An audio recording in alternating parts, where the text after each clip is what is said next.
Hello, everybody, and welcome to another edition of Magic Mike's Plus One Plus One, proudly sponsored by CoolStuffing.com, Alter Sleeves, as well as Twitch subscribers and Patreon supporters just like yourself. I'm Evan Irwin, and we get started each week by saying hello to my two co-hosts, MTG Nerd Girl.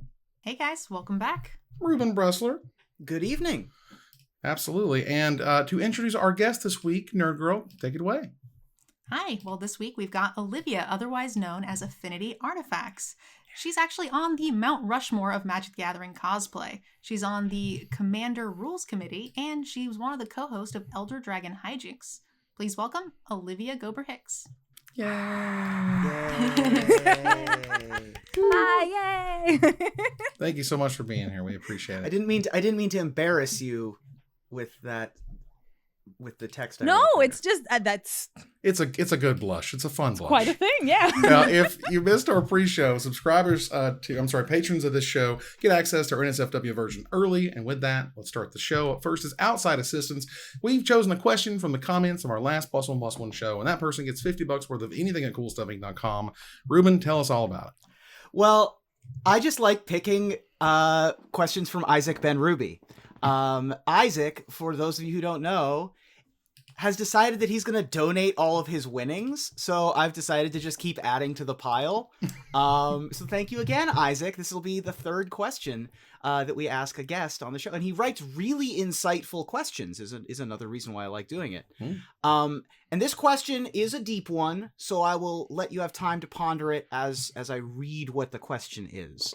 The overarching question is, what would you do to change WotC's current direction to restore some public faith and confidence in them as a company? Oh, no. And he writes this. What's up?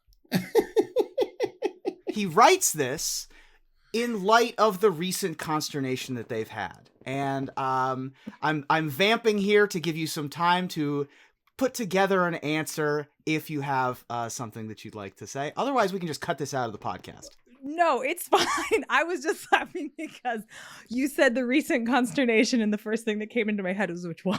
Right, exactly. So that's where we're at. That's where we're at. And he went into some detail in the question of the various issues. Yeah. But overall, I think you can pick whichever one you think you would have a good answer so for. many However options, you right? like to handle it, you know?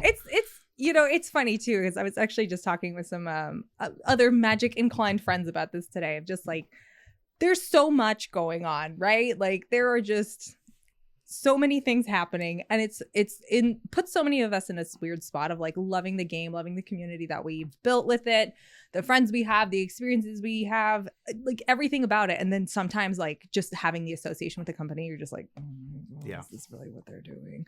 The thing I would do personally, the one thing that has been like the biggest thorn in my side is the sheer volume of things being released. I would love to have some breathing room between products where we can actually experience them and play with cards in the wild without immediately worrying about what we've missed while we got that game in, because clearly something else was spoiled during that time. I really feel like, the most glaring example for me is Kamigawa, that we had this incredible world, this really great experience in a lot of different formats. And by the time it was released and in people's hands, we're already on to the next thing. And it's like, we didn't get to kind of soak in the cool stuff that was there, have the full experience. And I think that the constant stepping on the end of something else has been grating for both players and, well, not both players, but for players and just, content creators, anybody that's kind of involved. It's just like the never ending spoiler season and feeling like we have no time to rest in between things or time to absorb what just came out and like really cherish it and check it out and explore that. And I feel like that would probably be the one thing where it's like, give everybody's wallets a break, give everybody's brain a break. Just let something exist for a while with nothing else interfering with it. There you go. All right. Like that. Do you think that part of, I agree with you 100%. Do you think some of that might be eased? Let's say hypothetically Wizards was like, no, we want to keep this high volume of content being pumped out. Do you think some of that could be eased with like bringing back block system? Just because I agree with you for Kamigawa, and I felt very similarly about Kaldheim, right? We had this really cool Kaldheim world. was so sick, yeah. But we never got to like actually be there for any length of time. So like maybe blocks might help with that. I don't know. And it's funny, like, because I feel like this all happened yesterday because, you know, time has no meaning anymore. But we were in a spot where we had 3 sets in a block and got like the full gamut. Then we went to 1, and it feels like that's not enough. Maybe 2 is that sweet spot where we have like a story introduction and a story wrap up, and it doesn't completely overtake like a standard rotation. You know, like you'll never have only one thing in it. Fine, I get that. But then we can have some time to explore and see what the new synergies are and like how it integrates into the game as we know it. I agree. I think that like having a little bit more time would be nice. Yeah. Feels That's like not up to me though. Feels like everything old is new again type thing. It's like, yeah. You remember when we had those The 3 snake blocks? is completely eating its own tail at this point. Like we You are know- at the full Ouroboros. It occurs to me that Magic, since moving away from the block system, is heavily dependent upon selling the most recent box. Whereas when they had the block system, they weren't. You would want to buy all 3 sets so that you could buy all 3 blocks and play the full draft experience, which allowed you to have a longer shelf life on your products. Yeah. In the same breath, they actually released more Dungeons and Dragons products for 4th and 3rd edition. There was 3 magazines at one point. They would release things like twice a month that were outside of the magazines, and now for 5th edition, we get like once quarterly releases. I believe you because I don't know anything about D&D. So yes. I'm totally. I'm course. pontificating at this Got point. it, dude. So what I'm saying is, it's sort of a self-fulfilling prophecy, right? Where they're like, Wizards has 2 main IPs, and all of the money is coming from Magic as opposed to D&D. How do we get more money from D&D? Well, we squeeze this as opposed to making more product. Just make more products. Make more things. Like what's the problem here with making more than 1 book a quarter and then redirecting some of the energy from Magic where they've got way too many things on their plate, and so mistakes are happening and we don't have enough shelf life on anything that comes out because it's always spoiler season from here on out. Well, we are Magic omnivores, you see, and we try to ingest all of the products, and That's fair, yeah. And that's I a mean, whole demographic that Wizards has defined, and it's cool. But either way, thanks to Isaac, it's Isaac, right? Yes. For being part of the show. Get your prize by hitting us up on Twitter DMs, and or if you would like to donate it, we'll ship that to a donation of your choice, and or we have one that you can choose from. And get your questions in for next week's guest, or maybe you can be a part of +1+1. So Olivia, as we usually get started here, sort of the idea of sort of the origin story and where you're at right now with Magic in a short amount of time. Go ahead. Okay, the elevator pitch for my story of Magic. Knew about the game since its release from my neighbor, actually, that lived across the street. Nice. Played it in 93, 94. So I've always been aware of it, but I did not play it until 2014. Oh, wow. When I had my friends bully me into finally coming and learning how to play Magic, even though, like I said, I'd been aware of it forever. My first game, as I have often told people, was a 8-person, 2-headed giant game of Commander. Wow. Okay. Yep. Welcome to the game. That was my introduction to Magic. Wow. So a lot was happening. The best part was, of course, I had, a friend sitting next to me helping explain what the hell was going on, right? Like, here's the turn order. Here's when you would do this. Here's why you would or would not swing, like kind of like walking me through it. So it wasn't just this, like, you have cards in your hand and you guess. So because of that, like, Commander was my intro to Magic. For the longest time, I thought that was Magic. Like, that is the way to play. And so I ended up going home to Seattle and telling my husband at the time, I finally learned how to play Magic, and just like show him this 100-card pile of Singleton. He's like, what the hell are you talking about? This is not Magic. I was like, yeah, it is. So anyway, I finally went to one pre-release for Origins, was my first like organized activity. And sat across from Hallie at Card Kingdom, who had to gently inform me I was allowed to run more than 1 copy of something in a pre-release deck. And kind of got more into it from there, started playing more often, but it was, of course, always Commander. And yeah, just kept playing with my friends in Seattle as I was living there. I ended up doing my first cosplay because I felt like it. 2016 at Emerald City Comic Con, I took like 3 months, built a Liliana of the, well, which Lily? Anyway, one of the art I based it off was Rise of the Dark Realms. Built that over like 3.5 months, wore it once, put it away. Did the same thing in 2017, wore it once, and then got convinced to go to Las Vegas later that year. Met with all the other cosplayers there, kind of got more into it, like the event attending thing. So then I started going to that in cosplay and just playing Commander at those. And yeah, you know, started interacting with folks on Twitter, kept playing Commander, never really played anything else because why would I? Had Commander, it was fine. And yeah, just kind of kept going. And like if an opportunity availed itself, I took it. And now I'm on the rules committee for the format. Yeah. So got contracted to do cosplay for the company. It's kind of like, oh, all right, sick. Really quick, That's actually, what happened. before Ruben gets into the rules committee thing, Yeah. before we move on to this, did you do cosplay for anything before Magic, or Nope. was that Liliana costume your first? My first ever. It was originally going to be Shayla from Chrono Trigger, but I wasn't good at sewing. And when I had contacted someone, they're like, I don't have enough time. You didn't get me enough time before the commission. So I was like, I guess I'll try something else. And I was like Googling, is there even Magic cosplay? I found some pictures of Christine Sprankle and I was like, so someone's done it. Now I have to do it. And I did it. And that was that. Like that's Okay. where it started. I haven't done anything besides Magic except for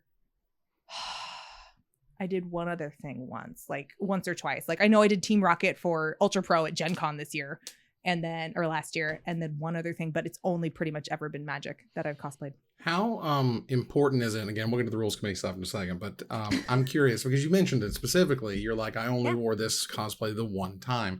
How important is it to be able to sort of recycle and or wear things more than once, or does it matter? Does it depend on the character? I mean, I think for me, it was just that I didn't have any other opportunities to, and like wasn't going to GPs and like didn't feel like I would cosplay at one because I didn't know if that was a thing. Because the only GP I'd gone to in that period of time, was up in Vancouver. And it was pretty it was well attended. It was fine, but it was kind of sparse on like extra stuff, because it was the tournament scene and that wasn't the whole, showmanship thing wasn't part of it. So there was one other cosplayer that was there, but she just kind of like milled around for one of the days and I don't remember seeing her the other two. So I just never thought that would be something I'd be doing. But it's nice when you have pieces that you can reuse, or if you really like that character and you sunk a lot of time into, you obviously want to probably show it off more than once. But it's all pretty much up to the cosplayer. Like maybe they just whip something together quick that's not meant to last, but it's meant to be great for that one photo shoot or that one event. And then, it's done its job. So it all depends. Is it my turn? Ruben, you go, buddy. I think so. Man. No, I'm good. So I wanted to ask about the rules committee. Now we hopefully we'll get to interview other members of various rules committees that exist. The Commander Rules Committee was the first of its kind of a group of people who don't work inside of the building at WotC doing the rules to one of the formats that they specifically make products for. And more than that, Magic's most popular product at this point. At this point, yes. At the time, not so much. At the time, not so much. But at this point, it's enormous. And it's you and a bunch of other folks scattered around the country. But it also was the first of its kind. What was the process like of getting the rules committee together? That's a great question that I'm actually not privy to answer because I was not there in the inception in any capacity. From when I knew about the rules committee, when I was introduced to Commander, my friends showed me like the GeoCities site it was hosted on. And what I was told at the time, and I'll never forget this, is like, yeah, it's just a bunch of dudes that occasionally post here. And one of them's in Alaska was like all I heard about the rules committee. And I was like, okay, cool. They're like, yeah, sometimes when new sets come out, you just go and see if anything got banned. You should just wait a week because the website's not usually up. Wow. It was like, okay, that's what I knew about the rules committee was that like some judges had made it up on their own. And you go there once a quarter to see if anything got changed. Right. You check the That's cans. what I knew about the rules committee when I started playing Commander. So over time, obviously, they become much more accessible. And it's not just, 4 guys with one in Alaska, which I don't think was true even at the time, but it doesn't matter. It's a good story. It was a great story. And I always remembered it was just like, oh, hey, it's been like 4 months. Maybe I should see if another card got banned or not. And as far as like my inclusion and Jim's inclusion, we went through a set of interviews, and I know that the RC actually interviewed quite a few people. I'm not privy to who all of them were, but we had to go through like 4 interviews with them and just like talk about what we saw for the future of the format, the kind of things we wanted to do, and like helping preserve it and keep it going and keep staying healthy, and like what kind of future looking projects we had in mind or things that we thought could be, you know, useful to work on, and kind of went from there. I mean, the deliberations as far as like us coming on, I wasn't there for, so I honestly don't know. I can tell you now that, you know, we will probably have to, Jim and I will be involved in finding new rules committee members in the future, and what that process is going to look like, I'm still not quite sure. And the mechanics of that are just like sort of a Discord server where you guys chitter chat about issues of the day. We talk, there's a Discord server for the RC and the CAG. They each have separate channels, so like the CAG can speak amongst themselves without any of us seeing it if they so choose. We have a joint discussion where all of us can talk together, and there's an RC one. There's activity in them every day. Oh wow. There's always stuff coming up. There's always things like, oh hey, have we ever seen this, especially during preview season. Exchanging information. Hey, did you see this? Oh, it works with this. And we just talk about stuff. We talk about like cards we've seen, what we think, you know, oh, this is super cool. Oh, maybe we should look at this, or here's this interaction. So there's constantly discussion. We're always looking at things. We're always, you know, talking about stuff that comes up or whatever. So it's pretty lively as far as like discussion. It's not that when a, you know, quarterly decision comes out and we're like, oh, no changes, that nothing has happened since then. Right. Like, we're talking about this stuff every day. You know, I hear a lot of people who play Commander, and that some of this is even in Modern, right? Is that a lot of the most played stuff is the most recent stuff, and often the most pushed stuff.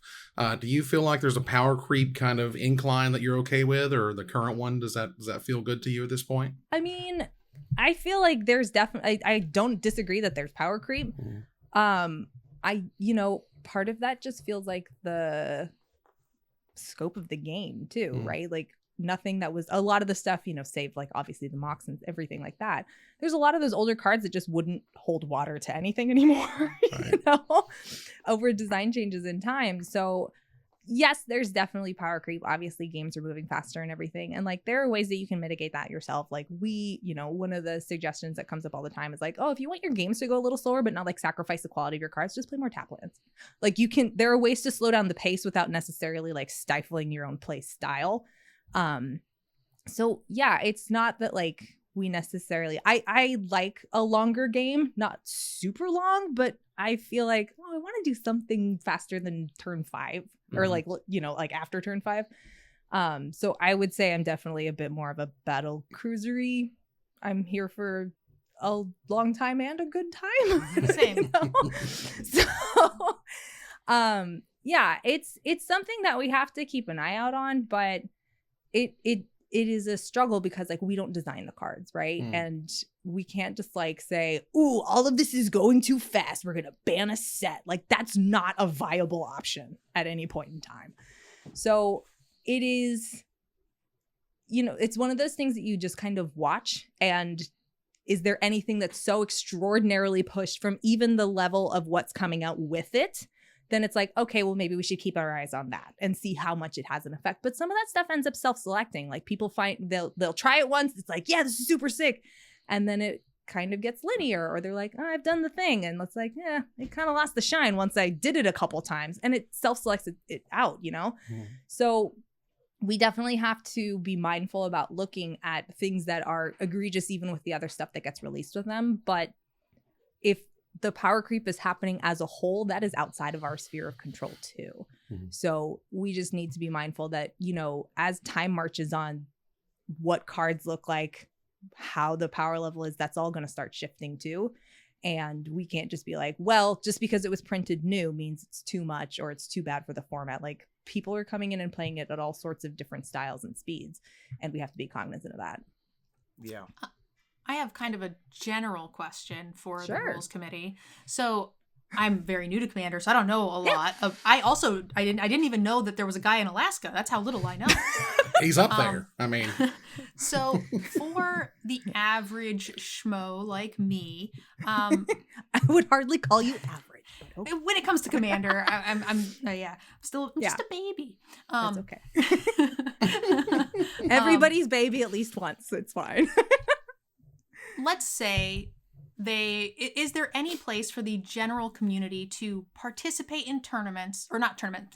There's my brain. See, participate in conversation that possibly the rules committee would see or interact with. Like, is there a safe way for people to do that? If they I found this broken combo. Is there a specific like Reddit thread or something that you guys use? There's the Commander RC Discord that's quite active. And there's a ton of different channels there, people explaining stuff that they find out. There's ways to give us direct feedback. Excuse me. There's plenty of times that, almost all of us are in there and like look through stuff. I would probably say I'm the least active on there, but I lurk a lot. I will read through stuff. I'm usually like working on things. Not that this isn't important, but like not in front of a screen, which makes it harder to like keep very close tabs on what's happening. So there's plenty of times where I'll like see something and I'll be like, I could say something, but then 17 people said the same thing 5 minutes later. So I don't need to come in 72 hours later and echo that. But the Discord is a really good spot. Like we're all on there. We see stuff. It is taggable. There's channels for literally everything. Hold on, I'm going to open it up really quick and just have it here. So like, there are things about the, philosophy of the format. There's daily discussions, there's events, there's outreach stuff. There are house rules. There's ways for people to discuss like what their social contract is and how they address problems in pods or at LGSs. There's a world of stuff there, and there is a community there that can be engaged with. And then of course you can talk with all of us too. There are places for that. On my personal Discord, I do have a feedback channel as well for people to like, hey, if I just, want to give you guys like something to chew on, or can you just like, can you like pass this up the ranks or like discuss this? Then they can just leave me something and I can put a little green check mark on it so they know I saw it. And if I, like bring it up or whatever.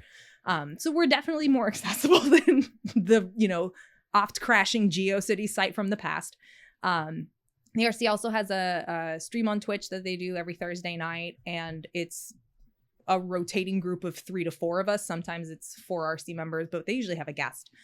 And people can hop in and chat with us there. We're talking to chat, playing a game, so you can see people's play styles and kind of engage with us there as well. So yeah, there's definitely ways to do that. Also, I think we're all on Twitter too. So yeah. So we've definitely raided the Commander RC channel with Magic Mics a couple times. Yeah. Nice. Thank you. Yeah. The recently, or at least maybe famously or even infamously at this point, one Mr. Sheldon Menery came out against Elish Norn and Mother of Machines. And had said that he just happened, as they do, they're sometimes privy to early information, and said, please don't print this card. And that's a heck of a thing for a card that has yet to be printed and yet to be seen on the battlefield for you and me. So how do you feel about that situation? And also sort of the buzz, right? I mean, I remember when Bootlegger Stash was going to just break everything, right? And now I just don't like green things making artifacts personally, but that's me and me alone.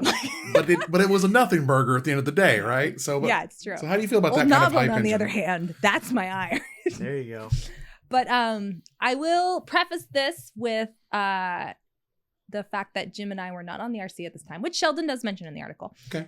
We did not see the card early. We, didn't have anything to do with that. Mm-hmm. I personally, as me, am like, if Yarok exists, I don't see why Elish Norn can't exist. Right. We have something that exploits enter the battlefield triggers to make them twice as good for you, and maybe having an opposition to that isn't the worst thing in the world. Personally speaking, not even as an RC member, but as a Commander player, I'm like, yeah, all right. Yeah. It is a card that was printed. It's a magic card. Yeah. Got power and toughness. It's a creature. Me, honestly, personally, like, as an individual, I think the old Elish Norn is super oppressive and I can't stand her. Yeah. Like, I hate when that hits the table. Right. My tokens are gone. I get upset and now everything sucks. Like, Yeah. Suddenly the dies to Doomblade argument goes out the window. yeah, when right? This It's card like, okay, exists. cool. Well, Nice But, 5-mana white creature that does nothing when it enters the battlefield. I think like I wish it had another white pip, but that is again a commander complaint more than anything. Like, I understand that there are cards that are not designed for the format, and that is okay. Yeah. That is fine.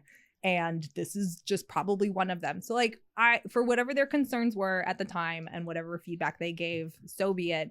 Me personally, I'm like pretty ambivalent about the card. That's really I the will only say- thing. Sorry. Go ahead. I was just I was saying, just that's in the only. Oh no! Jinx. We're so good at it. Okay, you go first. I will. I will say that, as we have, worked with WotC as much as giving them feedback when it is asked for, we're viewing it under the lens of Commander, right? Like, that is the intent. So like, if WotC may ask a bunch of different, stakeholders, for lack of a better term, in design of just like, hey, what do you think of this card? Well, it doesn't mean that they're going to listen, that we are redesigning the card for them. It's just like, ugh, hey, you know what? In a perfect world, maybe we wouldn't like X, Y, or Z, but that's just our feedback for it. That doesn't mean that we're making decisions for them. That doesn't mean that they're beholden to that. I can't speak to their previous interactions on the RC that I was not on. I'm not privy to that. I don't know. And I don't want to make any statements about that may be wrong. But as far as like what we've had, like, our feedback is very much like, oh, this is interesting design, or hey, this also interacts with X card. Like, did someone notice that? Is that like my feedback when I gave it to them was more along those kind of lines. Like, ooh, this is a really cool design. That's the kind of stuff they're asking us for. Not like, this card should actually be these colors and this power toughness. And it's not like that. Do you think that card design for Commander, like for the example, like the keyword each opponent and things like that, is changing like competitive gameplay in other areas? Like, do you think they're leaning more towards those sorts of set designs that are going to start making more impacts elsewhere? I mean, I feel like it has cut both ways, right? Like, there are definitely cards that are meant for Standard that have, or meant for a different format or a different place, that have huge impacts in Commander. Because just, I mean, Modern Horizons, right? Like, that was just, those were Commander bonus sets. It's just like, hell yeah, let's play with all this stuff. And, that wasn't the intent, but there are plenty of totally powerful cards that work in a multiplayer format. And then there are things like, Throne of Eldraine. We had Oko come out, which was an absolute menace everywhere except EDH. It's just like, well, there's 3 people at the table that can just be like, so what about your elk? Kill it. It's gone now. So, I, for a long time, was always of the, WotC stopped designing cards for Commander. Part of the fun was shoeboxing and finding things that never were supposed to go together.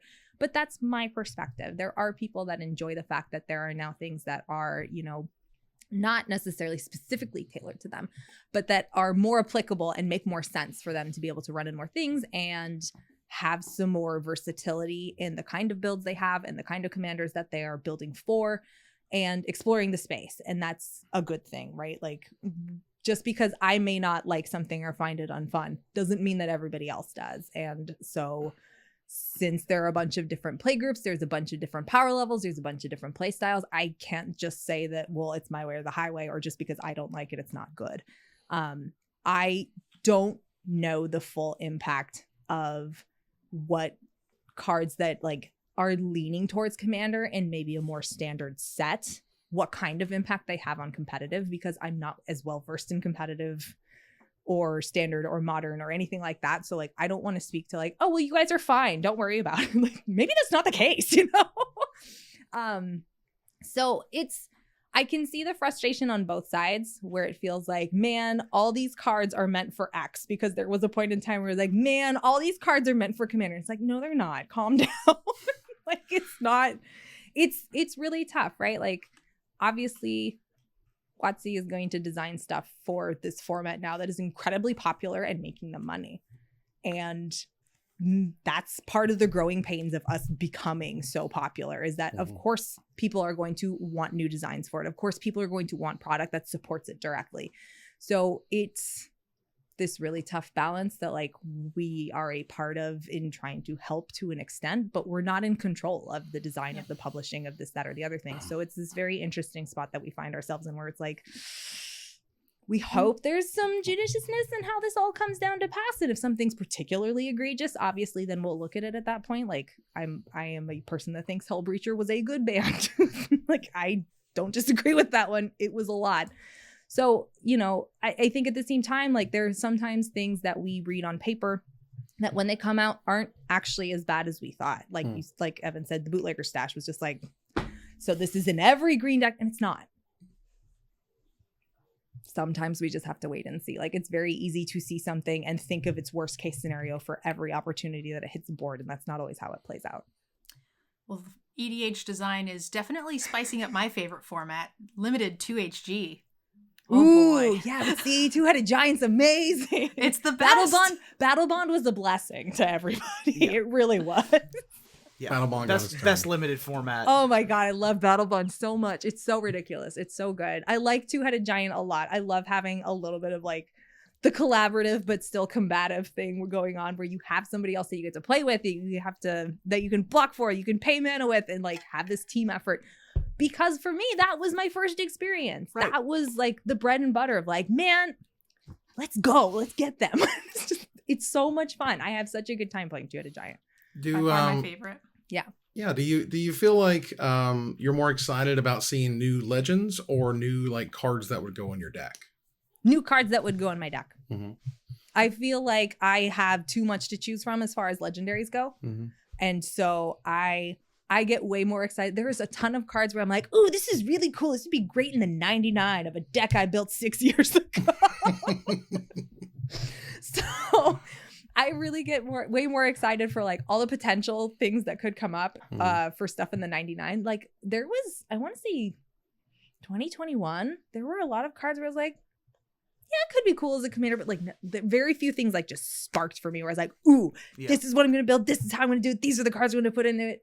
I have a much slower burn with legendaries a lot of the time. I'll find them or like think that they'd be good in something else. And then as I'm looking at them, I was like, this would actually just be kind of good by itself. Or I'll see other cards that are like 99ers or that aren't legendaries and be like, dang, this would be a cool interaction to build around. Mm-hmm. Now I'll find a commander for it. Now I'll start building. I like the meat and potatoes a little bit more. I mean, my Atraxa deck, the Enchantress one, which you played against, right? Was that you? Me? Evan? No. I want to say it was like a Channel Fireball thing. Didn't we play against each other? That must have been somebody else. I think it was somebody else. Sorry. That's fine. My Atraxa deck is just Enchantress. And it's my question to myself was, I wonder how busted Enchantress triggers can get. So I built that, and then I was like, well, these 4 colors, I'll just put Atraxa at the top of it. Mm-hmm. Atraxa does nothing for it unless I feel like a Helix Pinnacle win with my fingers crossed. Like, the whole point is for me to draw myself out. And it was that weird interaction of like, how many draw a card when you play an enchantment cards are there? So then I just started finding all of them and like, what colors would be really good for the enchantments? And then what would let me draw more of them or do this or that or the other thing? And then I was like, I have 4 colors. That one for my commander. Yeah. Tell us about your show, Elder Dragon Hijinks. I will. I'm doing Elder Dragon Hijinks with Ailey Loney. She is a Magic commentator and just amazing human being. We had done some charity commander matches together, and then she messaged me in December of 2020 and was saying, hey, would you want to do like a commander show? I was like, okay, I guess. I mean, are you sure? Like, and we just went for it. And so, yeah, we just celebrated a year. We've just been chugging out an episode a week of just like casual stuff and mostly saying bad words covered up with like duck noises and playing commander with people and having a good time because all of us make mistakes quite frequently, as chat and YouTube love to point out. Right. Thank you. So yeah, we do that. We release an episode every Thursday and it's been super great.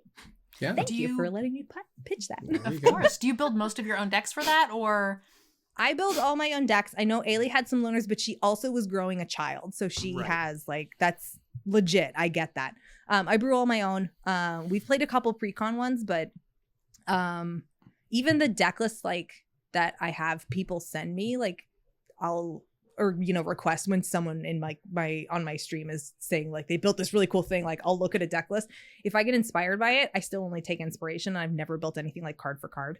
So yeah, I build all my own decks. My boyfriend doesn't do it for me. Sorry, everybody. Before we move on to the end of the questionnaire, Evan, I do need to. We did talk a lot about Commander and almost none about cosplay. I need to get a couple questions about cosplay. The first one I have is that we were talking, previously Magic events like Grand Prix were a little dry as it came to They were focused on the tournament. I get it. Yeah. But now they're not. Now we've got these Magic Fests that have cons. Yeah. We have cons now. Magic Con and Magic 30 and like huge events where there's a stage and that's kind of the main thing. Is that a paradigm shift for creation of cosplay as well? Or is it sort of, it just enables more of the same? Like they're finally aligning, basically. I think it's that there's finally recognition that it was something that a lot of the community would participate in and interested in. It's nice that it's getting support, right? Like, because in the past it wasn't WotC running all these events, right? It was Channel Fireball, it was Energy, like whomever the TO was, they were the ones doing it. And so if they chose to invite us, cool. And it was like helpful, and they'd usually get good feedback about our attendance. And for a long time, we just get paid in product and pay our own way out there, and that was that. So it's nice that it's getting support and recognition, because obviously it is something that the community participates in and appreciates. And us, doing this and showing up there and starting to see new faces and people, really throwing their all into it. Like there's, I don't think anybody had really heard of Dark Pact, and he came out and clowned everybody with Ashiok. That was incredible. Like it was an amazing piece. And so it's really great seeing that it is finally kind of being considered mainstream or worthy of attention and support, when so many of us have been doing it for a long time.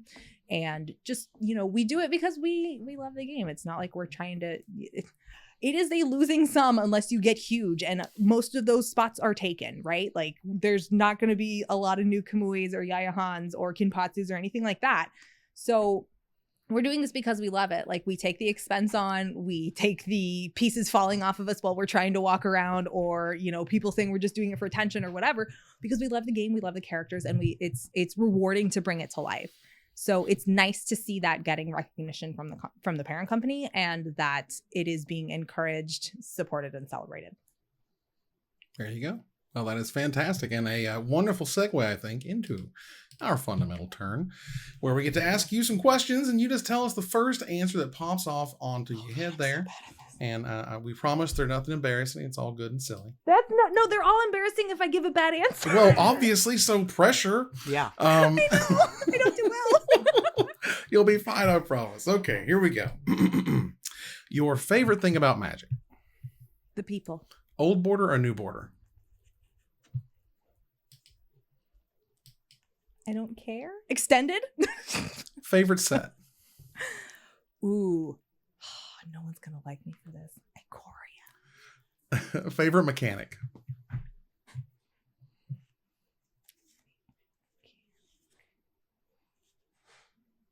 Ward. Okay. Favorite deck? My Brea deck. Card you wish you never got rid of?